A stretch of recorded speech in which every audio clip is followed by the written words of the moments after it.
Je bénis Dieu parce que il nous a donné encore cette opportunité ce soir de venir dans sa présence pour l'adorer, le louer et l'écouter. Amen. Il est Dieu, il est plein d'amour. Son amour surpasse tout amour. Tellement qu'il nous a aimés, il n'a même pas regardé que nous étions des fautifs, que nous étions des pécheurs.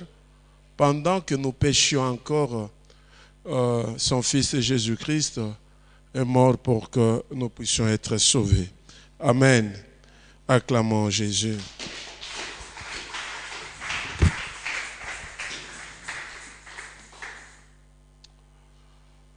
Nous avons dit que le mois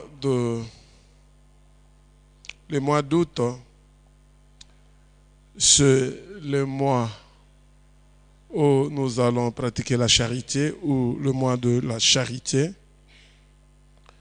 Et tout le long de ce mois, que ce soit dans le culte matinal, que ce soit le mercredi ou le dimanche, nous allons parler de la charité, de l'amour de Dieu.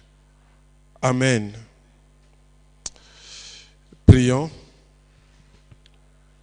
Seigneur notre Dieu, nous te disons merci. Merci pour ton amour. Merci pour le sang de Jésus qui a coulé sur la croix pour que nous soyons sauvés. Merci pour tout ce que tu fais pour nous, Seigneur. En ce moment où nous voulons écouter ta parole, Seigneur, nous voulons être enseignés. Enseigne-nous et parle-nous, Seigneur. Je prie, ô Dieu, que tu me remplisses de ta présence, de ton esprit, et que je sois illuminé afin que les paroles qui sortiront de ma bouche viennent réellement de toi. J'ai ainsi prié au nom de Jésus, qui est notre Seigneur et Sauveur. Amen. Amen. Nous avons dit que le mois d'août, c'est le mois de charité. Et il est important que nous puissions être enseignés et comprendre ce que c'est la charité, comment pratiquer la charité et à qui poser ces actes de charité. Amen. Vous savez, chers frères et sœurs dans le Seigneur, comme la Bible nous dit, la foi vient de ce qu'on attend et ce qu'on attend vient de la parole de Dieu. Si nous n'aimons pas les enseignements ou nous n'aimons pas être enseignés, il nous sera difficile pour que nous soyons réellement ceux-là que Dieu veut que nous puissions être. Nous ne pouvons l'être qu'à travers la parole de Dieu. Et cette parole, comme nous le disons toujours, que c'est notre Seigneur Jésus-Christ, parce que la Bible dit, au commencement était la parole était avec Dieu et la parole est Dieu. Nous parlons aujourd'hui de la charité. La charité, c'est quoi? La charité, parce que charité. Très souvent, nous arrivons à confondre la charité et l'amour. En fait, je crois vous avoir dit que tout a commencé avec le peuple juif lorsque Dieu va choisir Abraham pour qu'il se manifeste. Et très souvent, des mots que nous utilisons, ou les mots que la Bible utilise souvent, sont d'origine juive. Par exemple, la charité que nous parlons aujourd'hui. Dans le judaïsme, la charité est synonyme de justice.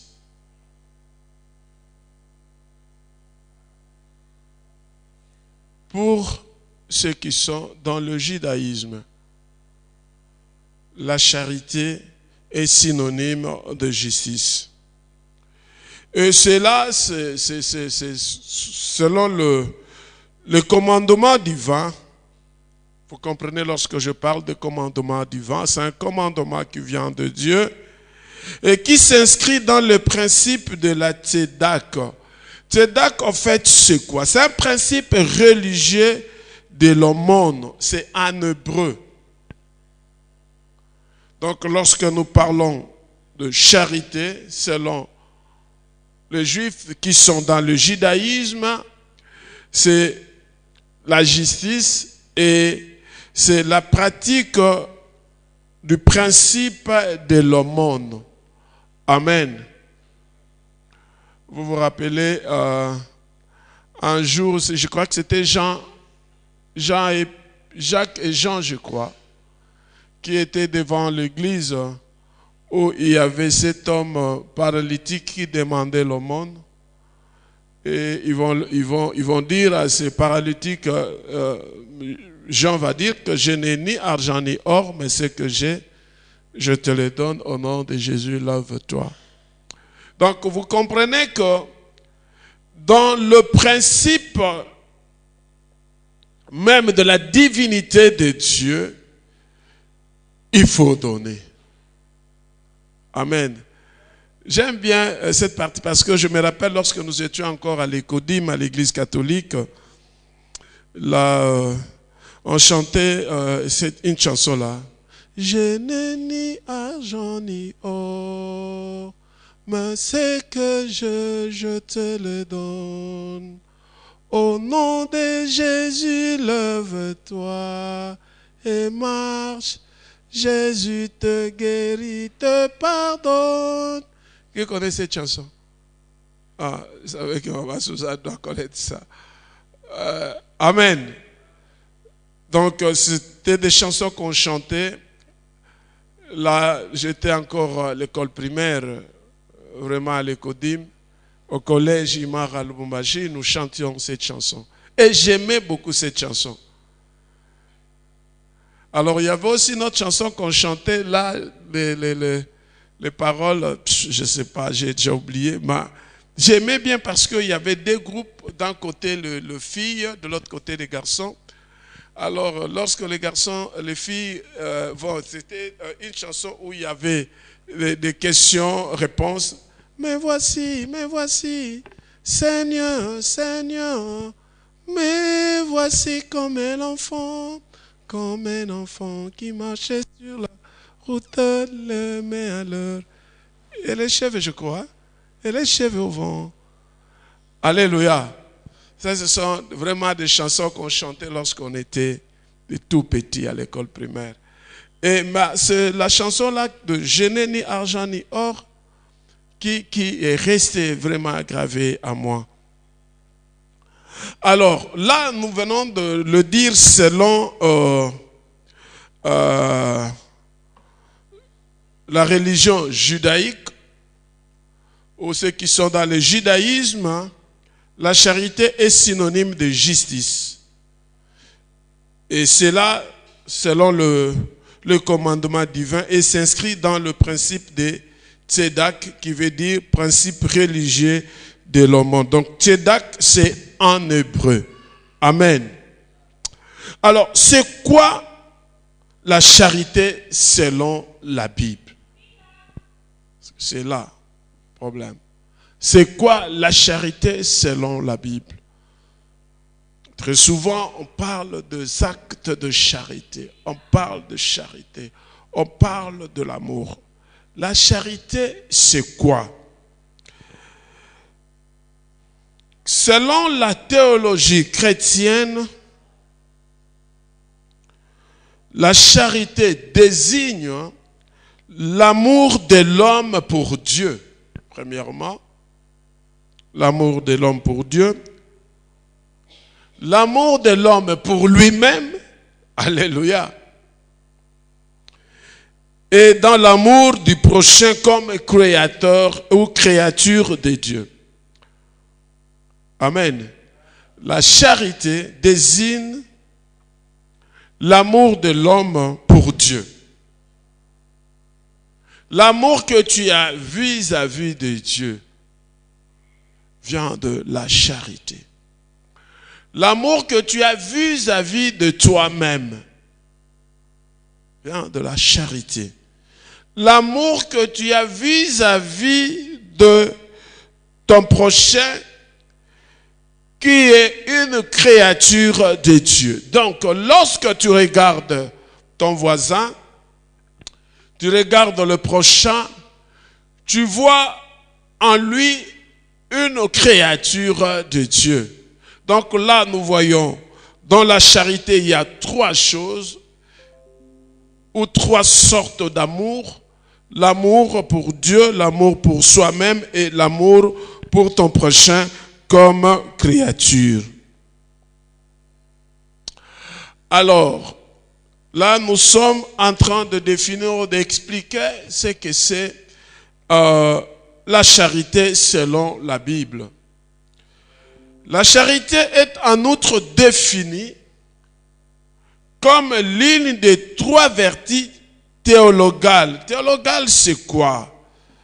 C'est une sagesse ou qualité qui doit guider les hommes dans leur rapport au monde et à Dieu. Alléluia. Donc, la charité, c'est une qualité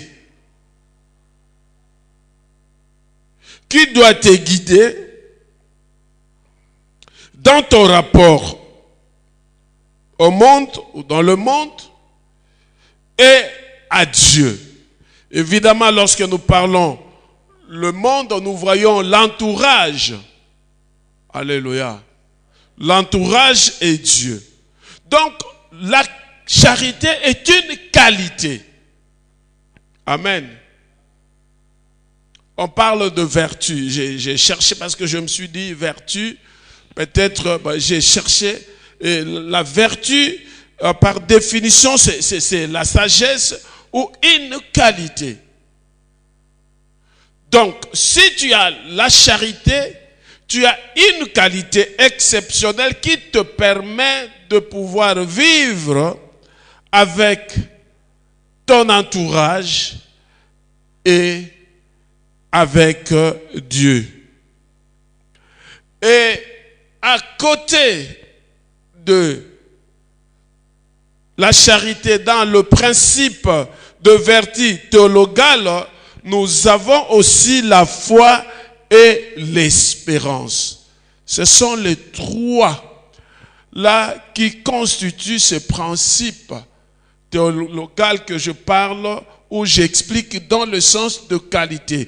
Donc il y a la qualité dans la foi, dans l'espérance et dans la charité. Et vous allez comprendre avec moi, j'ai toujours dit ici à l'église que pour vivre sur la terre, pour vivre avec les autres, il faut avoir les fruits de l'esprit. Amen. Et là, vous voyez la charité, vous voyez la foi, vous voyez l'espérance. Et si nous essayons de comprendre tel que je venais de l'expliquer, vous allez comprendre que l'amour est un sous-ensemble de la charité. C'est-à-dire l'amour est inclus dans la charité. Alléluia. Or, nous avons dit que l'amour est l'un du fruit de l'esprit. Alléluia. Et lorsque tu as l'amour, tu as les autres fruits aussi. Parce que les autres fruits ne sont que les conséquences de l'amour. C'est pourquoi nous parlons de cela. Je dis toujours, au lieu qu'on mette ça au pluriel, toujours c'est au singulier. Amen. Pourquoi je dis ça? Parce que si tu as l'amour, tu as tout. Donc, tu ne peux pas avoir l'amour et dire que tu n'as pas la tempérance, par exemple. Alléluia. que tu n'as pas la foi, par exemple, ça ne peut pas se faire. Voilà pourquoi nous disons toujours que le fruit de l'esprit, ce n'est pas comme les dons de l'esprit. Les dons, c'est gratis. Alléluia. Mais les fruits, il faut les cultiver.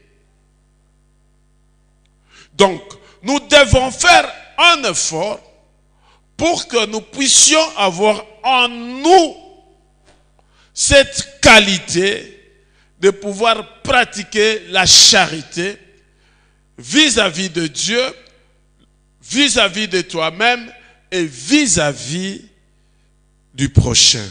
Amen. Alors, la charité en soi tire sa source dans la première épître aux Corinthiens. Vous allez, lorsque vous lisez cette épître de Corinthiens, première Corinthiens, vous allez remarquer que là, l'apôtre Paul est en train de parler des problèmes soulevés au sein de l'Église et les solutions à apporter à ces problèmes.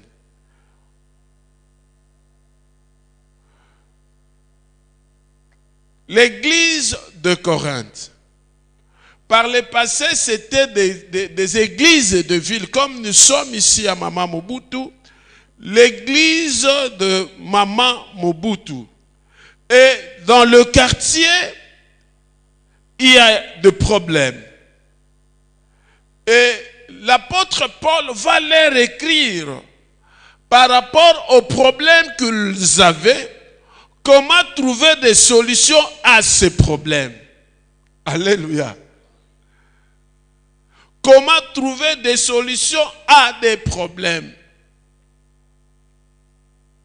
Et il dit que lorsque nous arrivons à nous supporter les uns les autres, cela va permettre à ce que nous puissions avancer. Et il nous demande, ou il demande à l'église de Corinthe de parler un même langage. Je crois vous avoir dit ici que nous n'atteindrons la maturité que le jour où nous allons commencer à parler le même langage.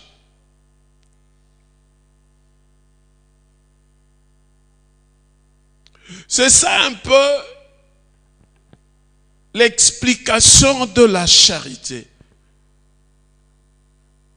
Nous tirons cela dans le judaïsme où ils considèrent charité comme la justice, et dans le principe du vin de Tchedak, on parle de l'aumône. Vous savez, l'aumône, c'est donner aux pauvres. Alléluia. Donner aux pauvres. Bon, j'ai toujours expliqué la différence qu'il y a entre notre Seigneur Jésus-Christ et les autres. Tu vois, dans Tzedak, c'est une organisation religieuse qui, eux, recherche des voies et moyens pour trouver des solutions à des problèmes qui sont un problème social, à des problèmes sociaux, des problèmes de société. Comment un homme peut vivre à l'aise, ne pas se considérer comme pauvre, et là, il devait partager selon le besoin de chacun. Alléluia. Mais ça ne fait pas de toi un héritier du royaume. Alléluia. Alléluia. Parce que tu peux donner, vous connaissez l'histoire de Caïn et Abel.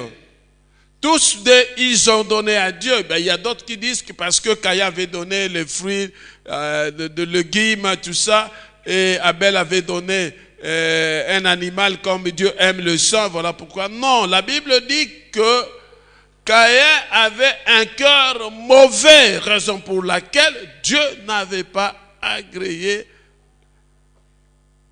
l'offrande de Caïn. C'est ce qui veut dire que lorsque nous voulons pratiquer la charité, nous devons d'abord avoir la foi.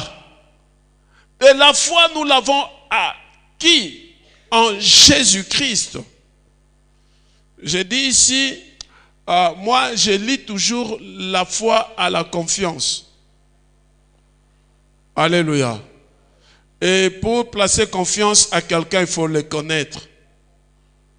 Si tu ne connais pas quelqu'un, tu ne peux pas. Donc, si, parce que il y a, bon, je ne sais pas si c'est une religion, mais il y a aujourd'hui des enseignements sur l'amour que je voudrais attirer votre attention, que vous devez absolument faire très attention. Ces enseignements-là mettent à l'exergue l'amour, oui, c'est le premier commandement de Dieu, mais ils ne mettent pas Jésus au premier plan. Amen. Tu peux faire le mal, tu peux faire tout ce que tu peux, mais pratique seulement l'amour et tu n'as pas de problème.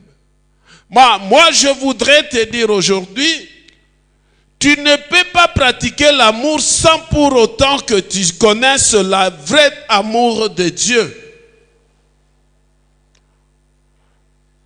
Alléluia. Or, pour connaître l'amour de Dieu, il faut Jésus-Christ. C'est un peu trop intelligent, trop de tournure, mais j'aimerais que nous puissions un peu monter. Il ne faut pas tout le temps, on ne doit pas continuer à rester à prendre le lait. Il faut manger aussi la viande et au boukapé, moukoua. Alléluia. Parce que si tu n'es pas habitué déjà à broyer les os, les jours que tu vas broyer pour la première fois, tu auras la dent qui va partir. Alléluia. Alors, 1 Corinthiens chapitre 1 verset 10, là je voudrais juste donner un exemple de ce que je venais de dire par rapport à la source de la charité. 1 Corinthiens chapitre 1 verset 10 dit ceci: je vous exhorte frères, par le nom de notre Seigneur Jésus-Christ, à tenir tous un même langage et à ne point avoir de divisions parmi vous, mais à être parfaitement unis dans un même esprit, dans un même sentiment. Et là, c'est l'apôtre Paul qui écrit à l'église de Corinthe. Il y avait des problèmes de division entre eux. Il y avait des querelles, des disputes. Et l'apôtre Paul apprend cela parce que si vous lisez la suite, il dit « Parce que j'ai appris qu'il y a des divisions parmi vous. Il y a des querelles. » Et l'apôtre Paul écrit à l'église de Corinthe pour qu'ils puissent tous parler un même langage, qu'il n'y ait pas de division parmi eux et qu'ils soient unis dans un même esprit et même sentiment. Tel que nous sommes ici à l'église Torrent de Kérite ou tel que nous sommes dans nos familles, si nous ne parlons pas le même langage, je vous rassure, c'est le chèque. Et lorsqu'on ne parle pas le même langage, il y a la division. Et on ne peut pas avoir le même esprit. Et il nous sera difficile d'atteindre la maturité. Alléluia. S'il y a amour parmi nous, je crois que nous allons parler le même langage. Amen. Alors là, je voudrais donner la différence entre charité et amour. Je vais donner la différence. Ne croyez pas que c'est tombé comme ça. Hein. J'ai fait des recherches, je lis la Bible, je lis. Amen. Alléluia. Alléluia. Est-ce qu'on peut acclamer Jésus? L'apôtre Paul dit, au-delà de l'esprit, ajoutez quoi là? La connaissance. Amen. Si vous n'avez pas la connaissance, si vous ne lisez pas, il vous sera difficile de pouvoir enseigner le peuple de Dieu. Même Jésus-Christ a lu, n'est-ce pas? Hein? Même Jésus-Christ, il n'a pas lu. Hein? C'est une question. Hein? Jésus-Christ ne lisait pas la parole. Qui peut me donner un exemple où ça prouve que Jésus-Christ lisait la parole de Dieu? Oui. Oui. Il dit quoi?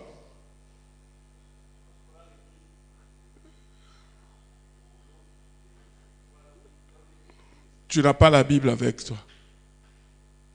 Un exemple, lis ça. Lis 4, tu lis tout simplement. Alléluia. Qui d'autre? Pendant que lui est en train d'ouvrir la Bible. J'ai dit que il faut avoir toujours sa Bible. Oui, ma soeur. Ah, il dit quoi?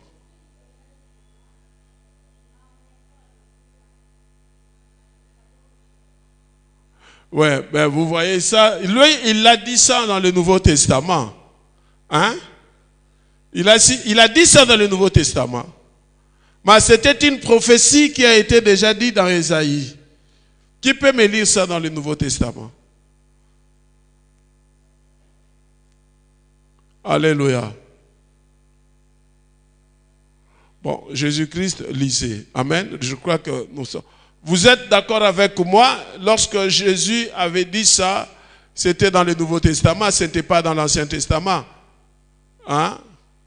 Alléluia. Alléluia.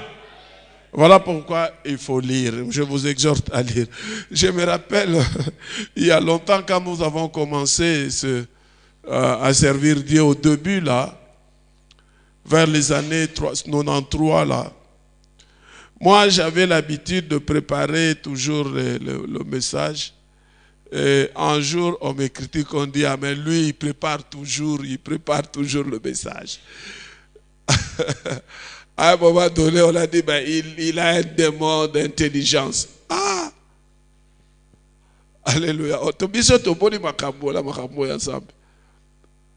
Parce que, bon, des fois, je fais ça expressement pour notre étudiant pasteur. Des fois, je l'appelle à 15 heures. Hey, papa, tu vas prêcher aujourd'hui à 17 heures. Alléluia. Ben, je vous exhorte de pouvoir lire. Tu peux lire ça, frère?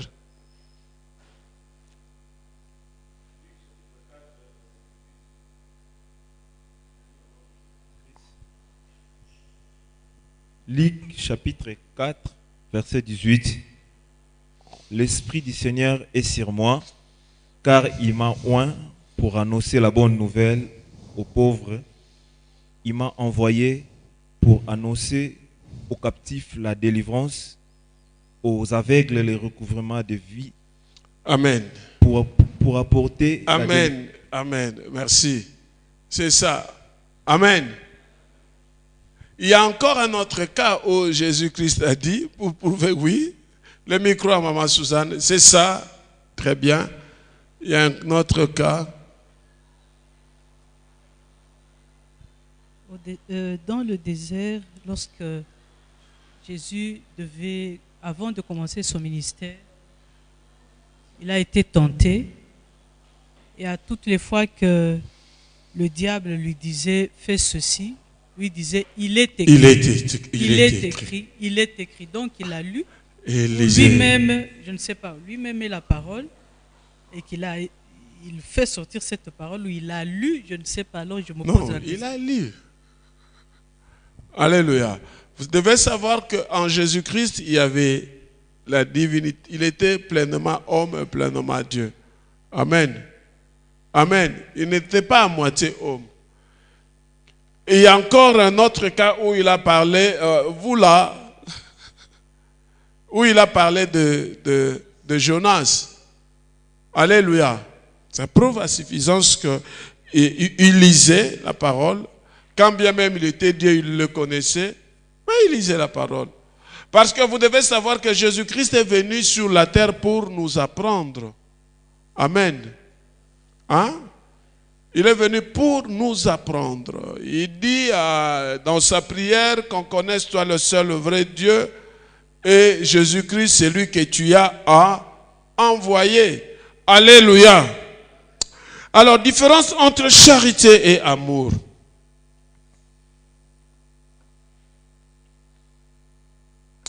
Bon, nous pouvons dire que la charité, où on se pose la question, est-ce que la charité est à l'amour, c'est que la foi est à la croyance? Peut-être on peut dire ça. J'explique. La foi est à la croyance. Je crois vous avoir dit que je lis toujours la foi et quoi? Et la confiance. Or, pour qu'il y ait confiance, on doit connaître et on doit croire à cette personne. Et lorsqu'on croit, la foi vient. Alléluia. Donc, la foi est liée à la croyance. La même chose aussi, l'amour ou la charité est liée à l'amour. Donc, on ne peut pas parler de la foi sans la croyance. La foi vient de ce qu'on attend et ce qu'on attend vient de la parole de Christ. Il faut croire à cette parole pour que la foi se développe en toi. Amen. Au fait, pourquoi je suis en train de lier la foi et la charité? Vous allez remarquer qu'on dit la foi sans œuvre est morte. Amen. Donc, la foi est accompagnée des œuvres. Or, lorsqu'on parle de la charité, on voit les actes que nous posons.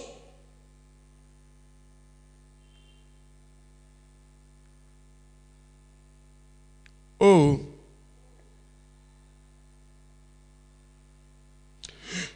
Donc, à cela, nous comprenons que la charité, je crois l'avoir dit déjà, je le dis quand j'ai expliqué, la charité englobe l'amour du Seigneur pour nous. Premièrement. Deuxièmement, notre amour pour lui.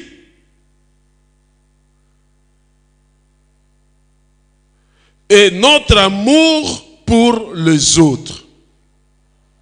Donc j'ai déjà dit que l'amour est le sous-ensemble de la charité. Amen. Matthieu chapitre 22, verset 37. À 39 nous dit ceci. Là, je suis en train d'expliquer la charité. Or, lorsqu'on voit la charité, on voit les trois composantes. Excusez-moi que je parle en termes de composantes. Matthieu dit ceci. Tu aimeras le Seigneur ton Dieu de tout ton cœur, de toute ton âme et de toute ta pensée. Amen. Tu aimeras le Seigneur ton Dieu de tout ton cœur, de toute ton âme et de toute ta pensée. C'est le premier et le plus grand commandement. Et voici le second qui lui est semblable. Tu aimeras ton prochain comme toi-même. Amen. Nous parlons de la charité. J'ai expliqué la charité, c'est quoi? Amen. Là, nous sommes en train d'aller lentement, sûrement, pour comprendre comment pratiquer la charité. Déjà, Matthieu nous dit, pour pratiquer la charité, tu dois avoir l'amour du Seigneur et tu verras l'amour de Dieu pour toi et l'amour pour les autres. Amen. Dieu nous aime, nous aimons Dieu et nous aimons les autres. Alors, pour que tu arrives à pratiquer la charité, tu dois absolument commencer par comprendre l'amour de Dieu pour toi. Amen. Vous avez suivi lorsque j'ai lu Matthieu, je dis ceci. Tu aimeras le Seigneur ton Dieu de tout ton cœur, de toute ton âme et de toute ta pensée. C'est le premier et le plus grand commandement. Et voici le second qui lui est semblable. Tu aimeras ton prochain comme toi-même. Mais j'ai dit, avant de lire ce verset, que la charité englobe, je répète, englobe l'amour du Seigneur pour nous. Na kati ya charité, tozana bolingo ya nkolo po na biso. Il y a l'amour de Dieu pour toi dans la charité. Amen. Je crois que tu m'as compris. Alléluia. Il y a l'amour de Dieu pour toi. Il y a notre amour, nous, l'amour que nous avons pour lui. Amen. Et l'amour que nous avons pour les autres. Alors, pour arriver à pratiquer la charité, il faut absolument que tu arrives à comprendre l'amour de Dieu pour toi. Amen. Qui connaît ou qui comprend l'amour de Dieu pour lui? Il peut me donner juste un cas qui prouve l'amour de Dieu pour lui. Oui.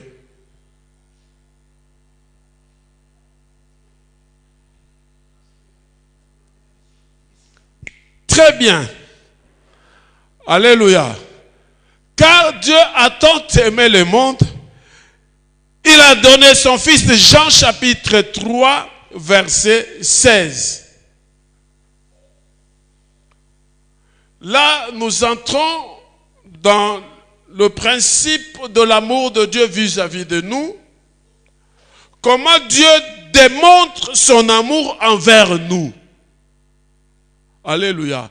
Ndenge nini nzambe aza kotalisa bolingo na ye vis-à-vis ya yo. Amen. Jean 3,16, comme l'a dit notre papa, car Dieu a tant aimé le monde qu'il a donné son Fils unique, afin que quiconque croit à lui ne périsse point, mais qu'il ait la vie éternelle. Ça démontre l'amour de Dieu envers toi. Amen. Il a donné son Fils. Il y a encore, qui peut encore me dire, Parce qu'il faut retenir ça, c'est très important.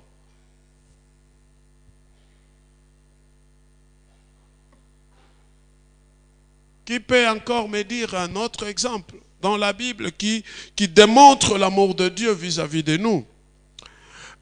1 Jean chapitre 4 verset 9 nous dit ceci. L'amour de Dieu a été manifeste envers nous. On sait que Dieu a envoyé son Fils unique dans le monde afin que nous vivions par lui. Alléluia. Wow. Quelqu'un peut lire le micro, quelqu'un qui a trouvé la maman Suzanne, le papa, quelqu'un qui peut lire, qui peut faire une très bonne lecture, pas avec oh tu ne vois pas bien, si tu ne vois pas bien tu portes des lunettes. Et je voudrais qu'une personne puisse lire 1 Jean chapitre 4 verset 9. Si tu ne vois pas, tu portes des lunettes.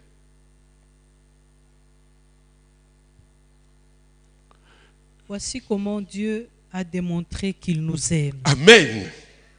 Il a envoyé son Fils unique dans le monde pour que par lui nous ayons la vie. Amen. Amen. Répète textuellement tel que sa mère le dit. Voici comment Dieu a démontré son amour. Qu'il nous aime. Qu'il nous aime. Arrête d'abord là. Nous sommes en train de parler de la démonstration de l'amour de Dieu vis-à-vis de nous. Et Seigneur est vraiment très clair. Dans 1 Jean 4, 9, il dit, reprenez Maman Suzanne s'il vous plaît. Verset 9. Oui, verset 9 seulement. Voici comment Dieu a démontré qu'il nous aime. Il a envoyé son Fils unique dans le monde pour que par lui, nous ayons la vie. Amen. Premièrement, nous avons vu qu'il a donné son Fils. Amen. Et là, nous voyons qu'il a envoyé son Fils. Il a donné son Fils pour que nous ayons la vie éternelle. Il a envoyé son Fils pour que nous vivions par son Fils. Ça, c'est la démonstration de l'amour de Dieu. Il y en a encore. Comment Dieu prouve son amour vis-à-vis de nous. Romains chapitre 5, verset 8. Maman Suzanne, tu peux lire, parce que j'aime bien ces mères. Quelqu'un qui a une autre version peut lire aussi, mais ces mères le donne avec beaucoup de détails. Chapitre 5. Chapitre 5, verset 8. Alors que nous étions encore des pécheurs, le Christ est mort pour nous.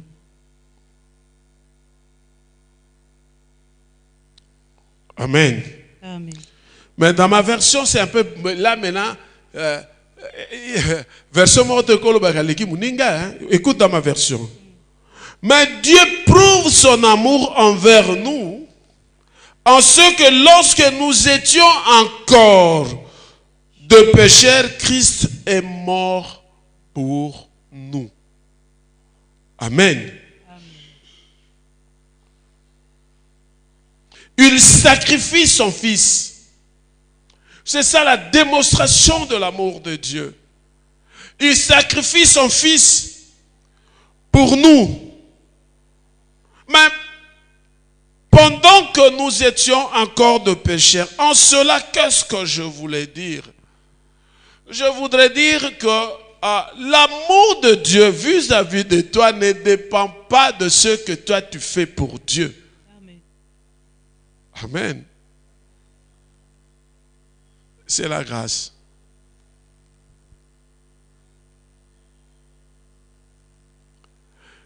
Je crois que nous sommes en train de retenir et de saisir tout ce que nous sommes en train de dire. Nous démontrons l'amour de Dieu vis-à-vis de nous et nous, à notre tour, parce que dans la charité, c'est l'amour de Dieu vis-à-vis de nous, notre amour vis-à-vis de Dieu et notre amour vis-à-vis du prochain.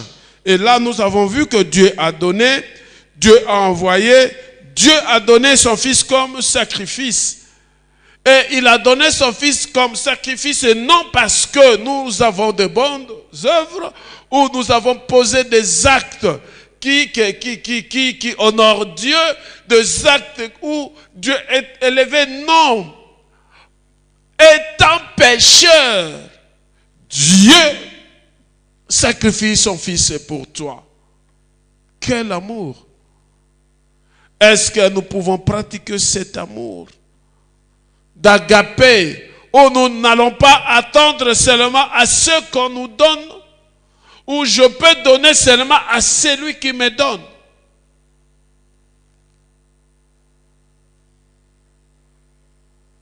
Oui, qu'est-ce que tu as donné à Dieu pour que Dieu arrive à sacrifier son Fils unique? Qu'est-ce que tu as donné à Dieu? Rien. Alléluia. D'ailleurs, dans nos prières,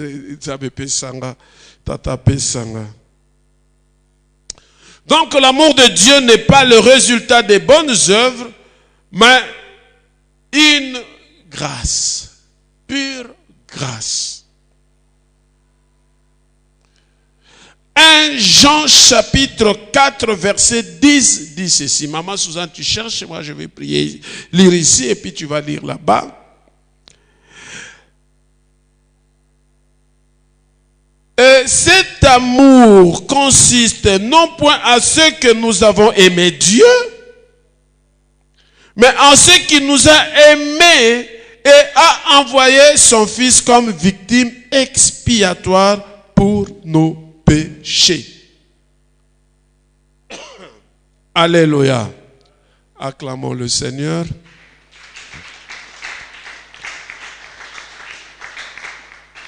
Maman Suzanne, tu peux lire. Verset 10. Oui. 1 Jean 4, verset 10. Voici en quoi consiste l'amour. Voici en quoi consiste l'amour. Nous sommes en train de démontrer l'amour de Dieu pour nous. L'amour de Dieu pour toi. J'aimerais dire ça pour toi. Parce qu'il faut saisir ça, prendre ça comme une situation qui te concerne. Une situation qui te concerne toi. L'amour de Dieu pour toi. Voici, Maman Suzanne, lis. Voici en quoi consiste l'amour. Ce n'est pas nous qui avons aimé Dieu, mais c'est lui qui nous a aimés. Aussi a-t-il envoyé son Fils pour apaiser la colère de Dieu contre nous en s'offrant pour nos péchés.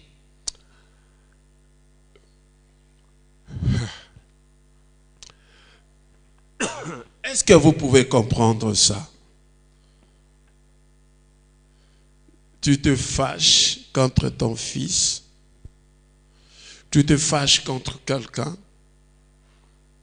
Mais pour apaiser ta colère, au lieu de punir cette personne, mais tu donnes ton fils à sa place. Qui peut le faire?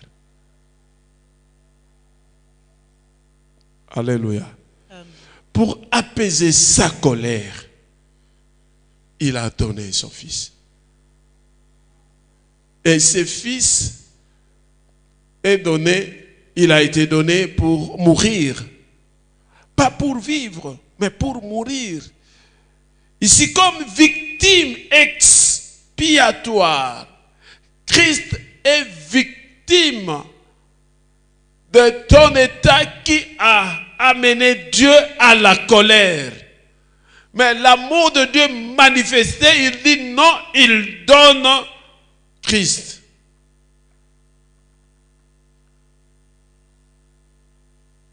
C'est la manifestation de l'amour de Dieu.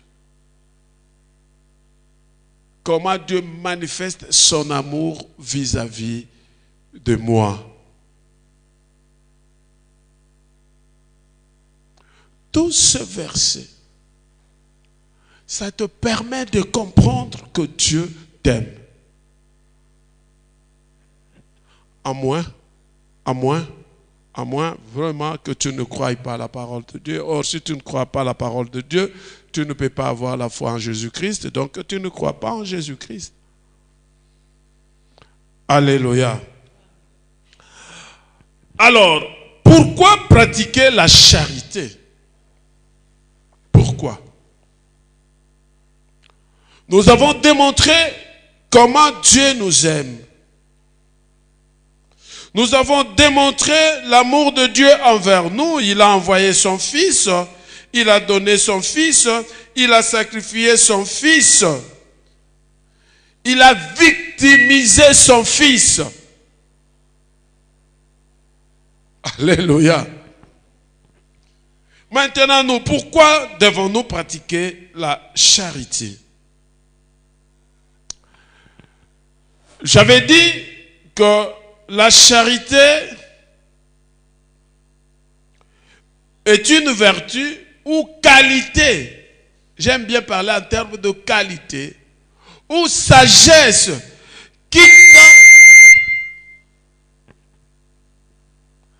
qui tend à vouloir le bien d'autrui, les soulager de ses peines. Alléluia.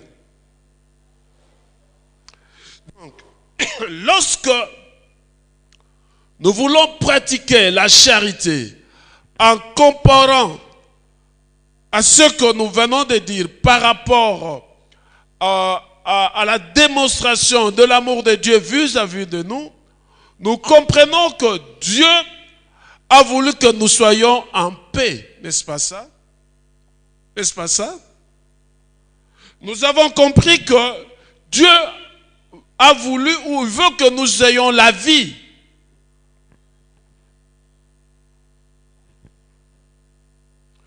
Dieu démontre son amour vis-à-vis de nous en ce qu'il ne veut pas que nous soyons dans la souffrance. Alors lorsque nous voyons la charité, pour nous, comment pouvons-nous pratiquer cette charité? Nous pouvons pratiquer la charité en cherchant le bien de l'autre. Alléluia. En cherchant le bien de l'autre. En cherchant à soulager le peine des autres. Un frère dans la souffrance, une sœur dans la souffrance, tu viens, tu partages avec lui cette souffrance. Tu es prêt à donner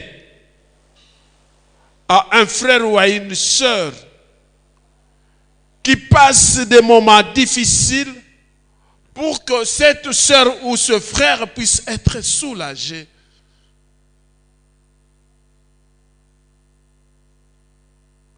La charité,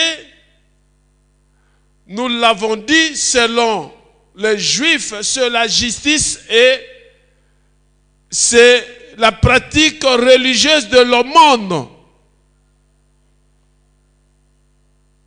Et lorsque nous voulons pratiquer la charité, nous sommes appelés à chercher à ce que notre prochain puisse être à l'aise, ne puisse pas souffrir, ne puisse pas pleurer. Combien d'entre nous, tels que nous sommes là, nous arrivons à faire cela pour le prochain? Évidemment, bon, écoutez, ce qui est vrai que peut-être nous étions ignorants et la bonne nouvelle est que Dieu ne tient pas compte de notre temps d'ignorance. Alléluia. Acclamons quand même pour Dieu.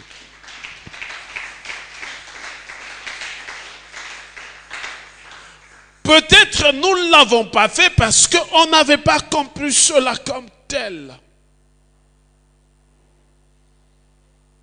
Un frère qui ne mène pas une vie de la sanctification de la crainte de Dieu, toi, en tant que frère ou sœur, tu n'as pas à le critiquer, mais tu as à partager cette peine. Tu as à approcher ce frère, de lui parler de Jésus-Christ, de lui montrer l'amour du Christ, pour que le frère change, pour que la sœur change. Et j'ai dit, la charité tire sa source à la première épître de Corinthiens. Et vous allez remarquer que dans Corinthiens, l'apôtre Paul explique même comment lorsque un frère arrive à ne pas bien marcher ou une sœur, comment procéder. Alléluia.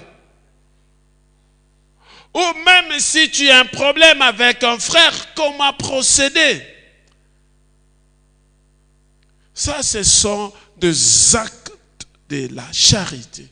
Parce que tel que nous avons compris, la charité cherche à ce que nous fassions du bien aux autres. Que mon frère ne puisse pas pleurer. Mon frère n'a pas de pantalon. Moi, j'ai beaucoup de pantalons, je lui donne. Vous savez, il y a même peut-être des gens, tu vas voir dans sa garde-robe, yo kabilamba, mais qui ne porte plus. Allah t'a rendu susté. Et comme il est dit, il y avait une période où on voyait les gens faire défiler dans la télévision toute une émission et on montre quelqu'un qui a 30, 40, 50, 100 chaussures, de costumes, mais il va porter ça quel jour? Écoutez, vous savez le principe de bénédiction, il faut que votre vase déborde et que ceux qui sont tout autour puissent avoir. Cela va permettre à ceux qu'on ajoute. Alléluia. Prenez, si on pouvait prendre un verre ici, nous prenons de l'eau, nous commençons à mettre dans ce verre. Lorsque c'est plein, qu'est-ce qui se passe? L'eau commence à couler. Amen. Et ce verre restera toujours plein. Alléluia. On est en train de mettre, ça coule, mais ça ne diminue pas, ça reste plein. Alléluia. Il faut savoir poser des actes de charité.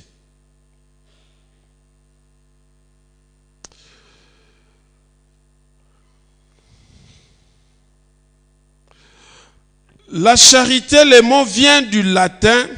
Là, je parle maintenant dans le Nouveau Testament. Amen. Dans l'Ancien Testament, je parlais, pas dans l'Ancien Testament, mais dans le judaïsme. Pourquoi je parle de l'Ancien Testament? Vous allez voir, l'Ancien Testament, une grande partie, c'est à peu près la même chose avec la Bible judaïque. Charité, le mot vient du latin caritas. C'est comme ça que vous voyez, je crois que c'est à l'église catholique qu'on parle de caritas. Hein? Toboya, bangoba, toi là, posera des actes de charité. Hein? Kolega biso. Hein? Amen. Qui signifie charité, amour. Donc vous comprenez que la charité signifie l'amour. L'amour est inclus dans charité.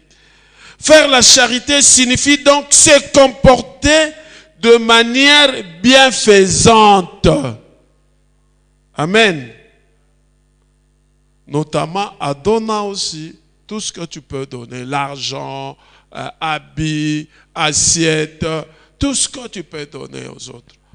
Je crois que le pasteur Guy Wembo nous a parlé d'amener, de mettre ensemble et qu'on distribue. Nous allons le faire cette année. Si vous avez encore d'autres habits que vous ne portez plus, mais je ne dis pas des habits déchirés.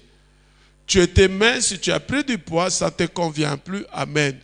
Ce n'est pas l'habit et sili mai na makila mutalati mbala moko epasuki te. Alléluia. Non seulement les habits, même l'argent. Nous voyons dans la Bible le jour de Pentecôte, lorsque l'Esprit est descendu, ceux qui sont venus de très loin, la Bible dit, ils mettaient leurs biens ensemble et ils partageaient selon le besoin de chacun. Qu'est-ce qui s'est passé? La Bible dit, le nombre de fidèles ne se faisait que augmenter. Il y avait la charité, il y avait la parole. Et par conséquent, il y avait beaucoup de miracles parce que Dieu était avec eux. L'église primitive. Bon, ici, on ne peut pas dire que bon, désormais, nous allons commencer à venir manger ici tout le jour. Nous mettons nos mains. Ne fût-ce que par an, 1 ou 2 fois. Les habits, la nourriture, tout ce qu'on peut mettre là, on partage.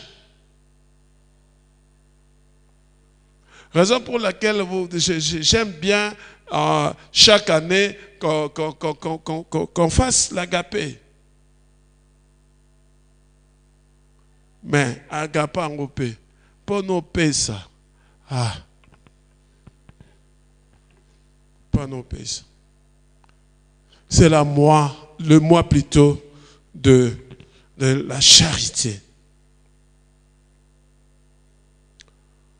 Nous chitons